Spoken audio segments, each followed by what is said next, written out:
இப்போ சித்தாலே நிறைய மருந்துகள் இருக்குது. அடிக்கடி வந்து யூரின் போய்கிட்டே இருப்பாங்க சுகர் பேஷண்ட்ஸு. ஸோ அந்த மாதிரி அடிக்கடி யூரின் போகிறவங்களுக்கும் ஒரு சிலருக்கு நல்லா நம்ம கவனித்து பார்த்தோம்னா சுகர் வந்ததுலேருந்து தான் எனக்கு பிபி அதிகமாக இருக்குன்னு சொல்லுவாங்க. ஸோ சுகர் வந்ததுலேருந்து எனக்கு இந்த கொலஸ்ட்ரால் லெவல் அதிகமாகிடுச்சுன்னு சொல்லுவாங்க. ஸோ அப்போது சுகரோடு இதெல்லாம் சேர்ந்து வர்றதுக்கு சுகர் அப்படின்னு சொல்கிறது ஈஸியாக நம்ம டயட்லேயே அது கம்ப்ளீட்டாக நார்மல் கொண்டு வரலாம். நம்ம தான் டெய்லி ஒரு டேப்லெட் போடுறோம். ஃப்ராங்காக சொல்லணும்னா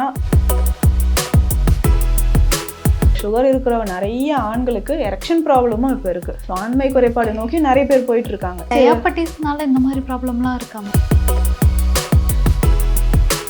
சுகர் லெவல் இன்க்ரீஸ் ஆகிட்டே போச்சுன்னா காலில் இந்த மாதிரி சென்சேஷனே குறைய ஆரம்பிச்சிடும். ஸோ இந்த கண்டிஷனில் நமக்கு ஏதாவது ஒன்று தெரியாமல் ஒரு சின்ன காயம் பட்டுருச்சு, அது அப்படியே பெருசாக அல்சர் மாதிரி ஃபார்ம் ஆக ஆரம்பிச்சிடும். சித்த முறையில் எப்படி மேம் இதை க்யூர் பண்ணுறது இந்த புண்ணெல்லாம்? ஸோ இதுக்கு பேசிக்காக என்னென்னா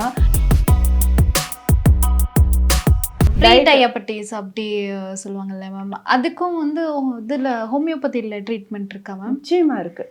ஸோ இந்த ப்ரீ டயபெட்டிக் ஸ்டேஜில் நமக்கு சுகர் இருக்குது, ப்ரீ டயபெட்டிக் ஸ்டேஜில் இருக்கிறோன்னு தெரிஞ்சால் உடனே நம்ம டயட்டும் ஃபிசிக்கல் மெடிசனே வேண்டாம். ஸோ டயட்டும் ஃபிசிக்கல் ஆக்டிவிட்டீஸுமே பண்ணாலே நமக்கு சுகர் நார்மல் லெவலுக்கு வந்துடும். வேணும்னா சின்ன சின்ன ஹெர்ப்ஸ் நம்ம வந்து சேர்த்துக்கலாம். அப்போது வந்து நீங்கள் டாக்டரை கன்சல்ட் பண்ணிவிட்டு, இப்போ சித்தாலே நிறைய மருந்துகள் இருக்குது சுகர் லெவல். ஸோ அந்த ஆவாரை பஞ்சாங்கம்ன்ற மெடிசன் இருக்குது, ஆவாரை குடிநீர் எடுத்துக்கலாம். சின்ன சின்ன மெடிசன்ஸ் அது வந்து நம்ம எடுத்துக்கிட்டே வரும்போது வித்தின் ஒரு 40-50 டேஸ்லேயே சுகர் லெவல் நார்மலுக்கு வந்துடும். ஓகே, இந்த ஆவாரம் பூ சொல்கிறீங்க இல்லையா, ஸோ அதை எப்படி மேம் யூஸ் பண்ணலாம்?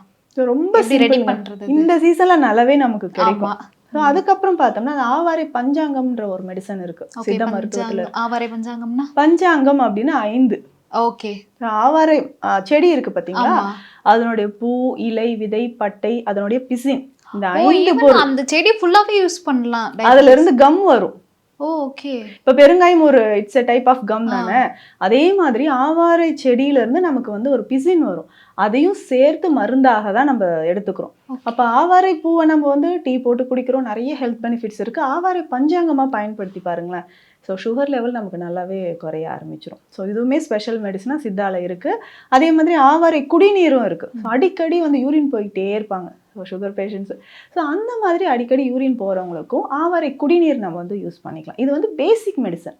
ஸோ நமக்கு என்ன சிம்டம்ஸ் இருக்கோ அதுக்கு ஏற்ற மாதிரி நம்ம ஹெர்ப்ஸ் ஆட் பண்ணிக்கலாம். ஸோ இதால் நிறைய குரு மெடிசன்ஸ் இருக்குது, அது எல்லாமே எடுக்கும்போது சுகர் லெவல் நமக்கு நல்லாவே கண்ட்ரோலுக்கு வந்துடும். Okay ma'am, super ma'am.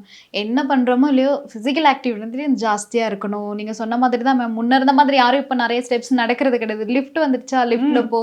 கிட்ஸுமே வந்து வெளியே போய் விளையாடுறதுக்கு வந்து லைக் பண்ணுறது கிடையாது. அவங்களோட ஃபிசிக்கல் ஆக்டிவிட்டியே ரொம்ப கம்மியாயிடுச்சு. உட்காந்து ஒரே இடத்துல மொபைல் பார்க்குறது இருக்கட்டும். ஈவன் வந்து யங்ஸ்டர்ஸும் அதே தான் பண்ணிட்டு இருக்காங்க. முன்ன மாதிரி நடக்கிறது கிடையாது, விளையாடுறது கிடையாது, மொபைல் இருக்கா, ஸோ அது போதும். ஸோ இந்த மாதிரி சோம்பேறித்தனம் தான் நமக்கு வந்து டயாபெட்டிஸ் வந்து கிஃப்டாக கொடுக்குது அப்படின்னு சொல்லலாம்.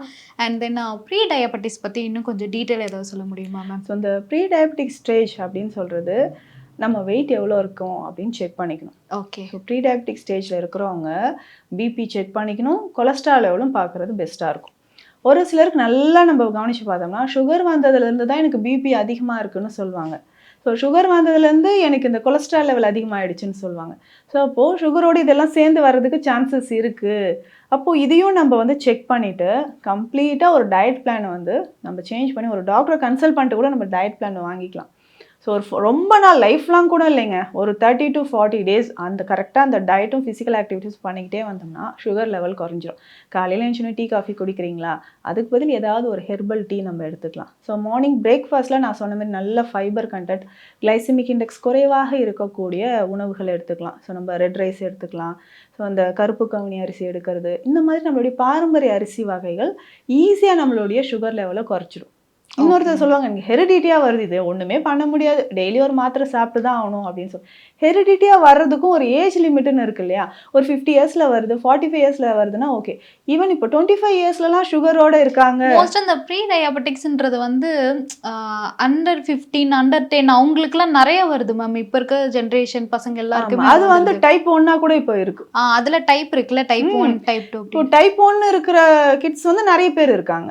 ஓகே. ஸோ அதே மாதிரி எந்த அளவுக்கு டைப் 2 டயபிட்டிஸ் வந்து இன்க்ரீஸ் ஆகிட்டே போதோ, ஸோ டைப் 1 வந்து இன்க்ரீஸ் ஆகிட்டே வருது. ஸோ அந்த மாதிரி பேஷண்ட்ஸும் இப்போ நிறைய நம்ம பார்த்துட்ருக்கோம். ஓகே. ஸோ அப்போது சுகர் அப்படின்னு சொல்கிறது ஈஸியாக நம்ம டயட்லேயே அது கம்ப்ளீட்டாக நார்மல் கொண்டு வரலாம். நம்ம தான் டெய்லி ஒரு டேப்லெட் போடுறோம். அதுக்கு ஒரு ஃப்ராங்காக சொல்லணும்னா மெடிசன் ஒன்று கொடுக்குறோம், அப்படியே அன்னைக்கு மட்டும் கரெக்டாக ஃபாலோ பண்ணுவாங்க.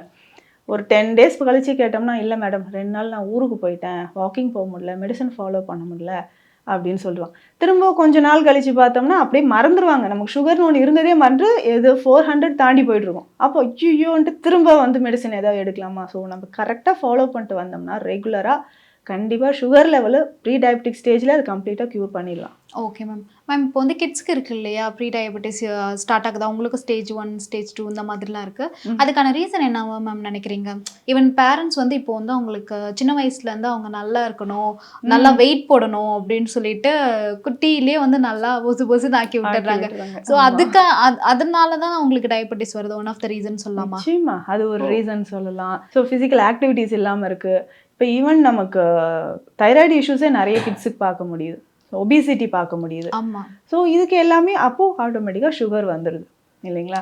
ப்ராப்பரா குழந்தையில இருந்து கொஞ்சம் வெயிட் கம்மியாவே வச்சிரலாம்ல. இந்த ஸ்நாக்ஸ் ஐட்டம்ஸ் நிறைய சாப்பிடுறாங்க பாத்தீங்களா? குழந்தை தானப்பா சாப்பிட்டுட்டும், குழந்தை நல்லா பொசு பொசுன்னு இருந்தாதான் குழந்தை அப்படின்னு சொல்லி பேரண்ட்ஸ் எல்லாம் ஒரு விஷயம் பண்ணிடுறாங்க. பட் ஆனா அது ஃபியூச்சர்ல இவ்வளோ பெரிய ப்ராப்ளம் வரும் அப்படின்ற ஒரு விழிப்புணர்வு அவங்களுக்கு கண்டிப்பா கிடையாது. ஏஜ் வந்து பாத்தீங்கன்னா 12 இயர்ஸ் 13 இயர்ஸ் இருப்பாங்க.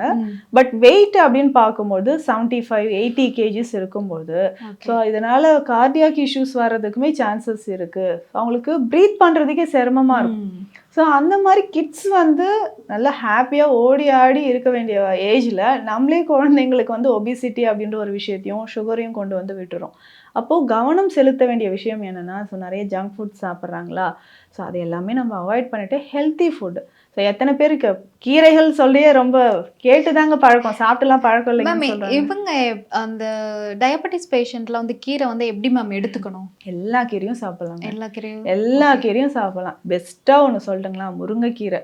இந்த கிராமத்துலலாம் செய்வாங்க பாருங்க, முருங்கைக்கீரையை வேர்க்கடலை, வறுத்த வேர்க்கடலை பொடி போட்டு சின்ன வெங்காயம் பூண்டு போட்டு சாப்பிடுவாங்க. எல்லாருக்குமே அது பெஸ்ட்டு. ஈவன் சுகர் இருக்கவங்களுக்கு கொஞ்சம் தூரம் நடந்தாலே மூச்சு வாங்குது, எனக்கு ஹீமோகுளோபின் லெவல் குறைவாக இருக்குது, உள்ளங்கை உள்ளங்கால் எரிச்சல் இருக்குது. சுகர் இருக்கிற நிறைய ஆண்களுக்கு எரெக்ஷன் ப்ராப்ளமும் இப்போ இருக்குது. ஸோ ஆண்மை குறைபாடு நோக்கி நிறைய பேர் போயிட்டு இருக்காங்க. அப்போது சுகர் இருக்கிறதுனால டயாபெட்டிஸ்னால இந்த மாதிரி ப்ராப்ளம்லாம் இருக்காங்க. கண்டிப்பாக வருது. ஏன்னா இட்ஸ் எ நியூரலாஜிக்கல் கண்டிஷன் தானே. ஸோ இந்த எரெக்ஷன் ஏன் எனக்கு வரல மேம், சுகர் வந்து 2 இயர்ஸ் ஆகுது, இதுக்கப்புறம் தான் இந்த ப்ராப்ளம் வந்ததுன்னு சொல்கிற ஆண்களும் இருக்காங்க. அப்போது டோட்டலாக நம்மளுடைய நர்வ் சிஸ்டம் வீக் ஆகுது சுகர் லெவல் அதிகமாக. அப்போ அதையும் நம்ம ஸ்ட்ரென்தன் பண்ணால் இந்த சுகர் லெவலையும் குறைக்கணும் அப்படின்னு சொல்லும்போது கீரைகள் வந்து நமக்கு நல்லாவே ஹெல்ப் பண்ணும். ஸ்பெசிஃபிக்காக வந்து முருங்கைக்கீரை எடுத்துக்கலாம், பசலைக்கீரை, சிகப்பு பொன்னாங்கண்ணி கீரை, இது எல்லாமே நம்ம எடுத்துக்கலாம். கீரைகள்ல இருந்தும் கற்ப மருந்துகள் நிறையவே இருக்குது சுகருக்கு. ஸோ அந்த கற்ப மருந்துகளும் நம்ம எடுத்துக்கலாம். என்ன மாதிரி மூலிகை மேம் இருக்குது? ஸோ இதில் பேசிக்காக பார்த்தோம்னா கரிசலாங்கண்ணிங்க. இதை தாண்டி வேறு எங்கேயுமே நம்ம போக வேண்டாம். இந்த கரிசலாங்கண்ணியை நெல்லிக்காய் சாறு விட்டு பாவனை செஞ்சு அந்த மெடிசனை எடுக்கும்போது சுகர் லெவல் நல்லாவே நமக்கு கண்ட்ரோல் ஆகுது. இந்த ஆவாரை பஞ்சாங்கம் சொன்ன பார்த்தீங்கன்னா, இது மார்னிங்ல எம்டி ஸ்டொமக்ல அப்படி ஏதாவது எடுக்கணுமா? எம்டி ஸ்டொமக்ல. ஓகே. மெயினாக சுகர் மெடிசன்னாவே பிஃபோர் ஃபுட் எடுக்கிறது பெஸ்ட்டாக இருக்கும். ஓகே, அது ஃபுட்டாக இருந்தாலும் நீங்கள் ஏர்லியாக அதை சாப்பிட்டுட்டா வந்து அந்த டே கொஞ்சம் சுகர் கண்ட்ரோல் நல்லாவே கண்ட்ரோல் ஆகிடும். நிறைய மருந்துகள் இருக்குது. அதுலேயும் இந்த 3 திரிதோடங்கள் அப்படின்னு சொல்கிறோம் பார்த்தீங்களா, வாதம், பித்தம், கபம், இதை அடிப்படையாக வச்சு தான் சித்த மருத்துவத்தில் சுகருக்கான மெடிசின்ஸ் கொடுப்போம். ஓகே. ஜென்ரலாக உங்களுக்கு சுகராக இந்த மெடிசன் சாப்பிடுங்கன்னு கிடையாது. வாதத்தினால் வந்த நீரிழிவு நோய்க்கு இந்தந்த மருந்துகள், பித்தத்தினால் வந்த நீரிழிவு நோய்க்கு இந்தந்த மருந்துகள்னு கரெக்டாக நம்ம கொடுக்கும்போது கிடுக்கிடுன்னு நமக்கு சுகர் லெவல் குறைய ஆரம்பிச்சிடும். Okay ma'am. இப்போ மோஸ்ட்டாக வந்து டயபெட்டிஸ் இருக்கவங்களுக்கு வந்து ஒரு முக்கியமான ஒரு ப்ராப்ளம் வந்து ரெகுலராக இருக்கும். கொஞ்சம் ஏஜ் ஆகிடுச்சுன்னா அந்த காலில் வந்து புண்ணு வருது வந்து சுகர் பேஷண்ட்டுக்கு ஜாஸ்தி. ஸோ அதை எப்படி மேம் கண்ட்ரோல் பண்ணுறது? ப்ளஸ் வந்து அவங்க வந்து அலோபதி மெடிசன் எடுத்துகிட்டு இருக்கும்போது ஹோமியோபதியில் இது ஏதாவது பண்ணலாமா, ரெண்டுக்கு ஏதாவது ப்ராப்ளம் வருமா மேம்? ஸோ என்னன்னா டயபெட்டிக் அல்சர்னு சொல்லுவாங்க. ஓகே. வர்றதுக்கான ரீசன் என்ன? ஆல்ரெடி நமக்கு வந்து நர்வ்ஸ் அஃபெக்ட் ஆகிருக்கும், பிளட் சர்க்குலேஷன் குறையும். கால் முட்டுக்கு கீழே பார்த்தீங்கன்னா கருப்பாக சேஞ்ச் ஆகிட்டே வரும். கால் மட்டும் கொஞ்சம் நீர் கோத்த மாதிரி ஷைனிங்காக இருக்கும். லைட்டாக ஒரு டார்ச் லைட் அடிச்சு பார்த்தாவே தெரியும், ஷைனிங்காக இருக்கிற மாதிரி ஸ்கின் இருக்கும். ஸ்கின்னோட கலர் வந்து டார்க்காக கருப்பாக சேஞ்ச் ஆகிட்டே வரும். ஃபிங்கர்ஸ் எல்லாமே, காலில் இருக்கக்கூடிய ஃபிங்கர்ஸ் டோஸ் எல்லாமே பிளாக் ஆக ஆரம்பிச்சிடும். நெயில்ஸ் எல்லாமே பிளாக் ஆகுது. உடனே அலர்ட் ஆகிடணும். ஸோ நமக்கு பிளட் சர்க்குலேஷன் காலில் குறையுது. நம்ம காலில் எறும்பு கடிச்சாலோ காலில் தண்ணி ஊற்றினாவோ ஹாட் வாட்டர் ஊற்றினா கூட தெரியாது, அப்படியே இருப்பாங்க.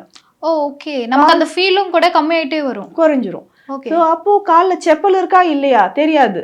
கால்ல முள்ளு குத்துதா, கல்லு ஏதாவது படுதா, காயம் படுதா, கொசு கடிக்குதா தெரியாது. ஸோ அந்த அளவுக்கு சுகர் லெவல் இன்க்ரீஸ் ஆகிட்டே போச்சுன்னா காலில் இந்த மாதிரி சென்சேஷனே குறைய ஆரம்பிச்சிடும். ஸோ இந்த கண்டிஷனில் நமக்கு ஏதாவது ஒன்று தெரியாமல் ஒரு சின்ன காயம் பட்டுருச்சு, அது அப்படியே பெருசாக அல்சர் மாதிரி ஃபார்ம் ஆக ஆரம்பிச்சிடும். ஸோ நார்மலாக இருக்கக்கூடிய ஒரு wound பார்த்தீங்கன்னா நல்லா பிங்க் கலரில் ரெட் கலர்லேயும் இருக்கும், பிளட் சர்க்குலேஷன் இருக்கும். டயபெட்டிக் அல்சர் பார்த்தோம்னா காலை குழி விரணம்னு சித்த மருத்துவத்தில் சொல்லுவாங்க. நல்லா ஒரு ஸ்பூன் வச்சு இந்த ஸ்கூப் வச்சு ஐஸ்கிரீம் எடுக்கிறோம் பார்த்தீங்களா, அந்த மாதிரி குழியாக வர ஆரம்பிச்சிடும். ஒயிட் கலரில் அப்படியே பார்டரில் வந்துட்டு இருக்கும், ஒயிட் இல்லை லைட் எல்லோ கலரில். ஸோ இப்படி தான் இருக்கும் டயபெட்டிக் அல்சர் அப்படின்னு சொல்லுது. அப்போ பிளட் சர்க்குலேஷன் இல்லாத போது ஒரு wound வந்து சீக்கிரம் ஹீல் ஆகாது. ஸோ அப்போ தான் ஆம்புடேட் பண்ணுங்க, இந்த ஃபிங்கரை எடுத்துருங்க, ஸோ இதை கட் பண்ணிடலாம், பிளட் சர்க்குலேஷன் இல்லை அப்புறம் ஸ்ப்ரெட் ஆகிடும் அப்படின்லாம் சொல்லுவாங்க. ஸோ ரொம்ப ரொம்ப கவனமாக இருக்கணும். சித்த முறையில் எப்படி மேம் இதை க்யூர் பண்ணுறது இந்த புண்ணெல்லாம்? ஸோ இதுக்கு பேசிக்காக என்னென்னா இன்டர்னல் மெடிசன் தான் ஃபஸ்ட்டு நம்ம எடுக்கணும். ஓகே. என்ன மெடிசன்னா பிளட் சர்க்குலேஷனை இன்க்ரீஸ் பண்ணுற மாதிரி மெடிசன்ஸ் எடுக்கணும், நர்வ்ஸை வந்து ஸ்ட்ரென்தன் பண்ணுற மாதிரி மெடிசன்ஸ் எடுக்கணும். ஸோ காலில் இருக்கிற டயபெட்டிக் அது ஒரு அடிப்பட்ட புண்ணு மாதிரிலாம் கிடையாது.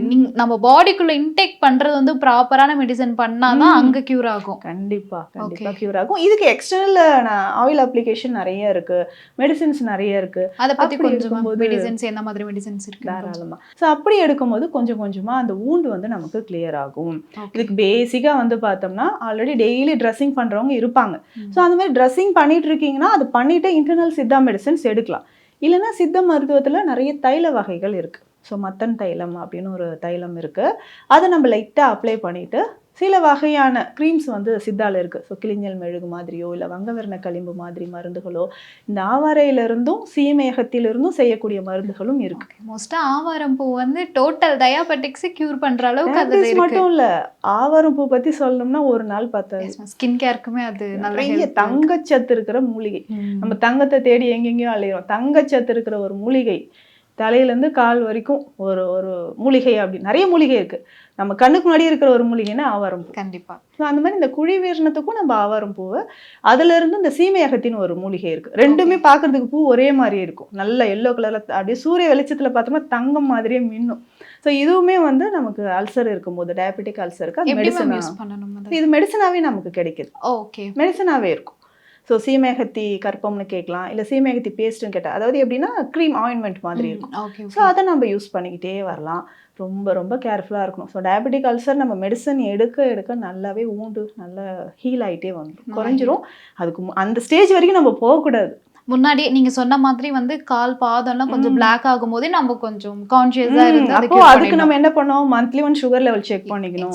250 300 கிராஸ் ஆகுதா உடனே அலர்ட் ஆகிட்டு நமக்கு சித்த மருந்து இருக்கு, ஏன் நம்ம அவ்வளோ சிவியர் ஆகிற வரைக்கும் விடணும்.